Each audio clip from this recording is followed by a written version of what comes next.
అందరికీ నమస్కారం. Palamaner special enforcement bureau station పరిధిలో 4 మండలాలు ఉన్నాయి. 4 మండలాల్లో వీకోట, బైరెడ్డిపల్లి, పలంనేరు, గంగవరం ఈ 4 మండలాలకు సంబంధించి రేపు కౌంటింగ్ జరగబోతుంది.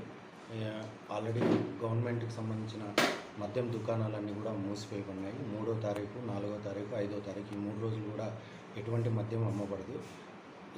ఈ సందర్భంగా కౌంటింగ్ సందర్భంగా ఎటువంటి అక్రమ మద్యం కానీ మద్యం బెల్ట్ షాపులు కానీ నిర్వహించిన ఎటువంటి అల్లర్లు ఏమైనా చేసినా మద్యం తాగి కఠినమైన చర్యలు తీసుకోబడును.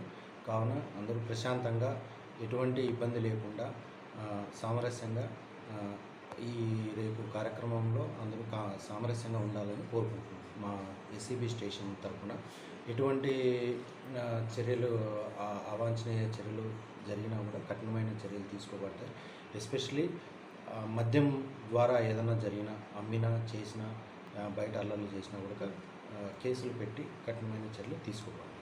ఎలాంటి కేసులు పెట్టబోతారు సార్ ఇట్లాంటి ఘటనలు జరిగినప్పుడు?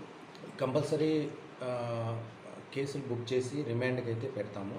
ఎక్సైజ్ యాక్ట్ చట్టం ప్రకారము, ప్రొహిబిషన్ యాక్ట్ చట్టం ప్రకారము కంపల్సరీ శిక్ష అయితే పడుతుంది. ఎలక్షన్ కోడ్ అమల్లో ఉంది కాబట్టి 6వ తారీఖు వరకు ఎంసీసీ కోడ్ ఉంది. అంతవరకు అందరూ జాగ్రత్తగా ఉండి ఎటువంటి ఇబ్బంది లేకుండా ఉండాలని కోరుకుంటున్నాం. మ్యాక్సిమం ఎన్ని రోజులు పడవచ్చు సార్ శిక్ష అంటే? శిక్ష నిరూపించబడితే కంపల్సరీగా 8 years పడుతుంది. కాబట్టి జాగ్రత్తగా ఉండాలని కోరుకుంటున్నాం.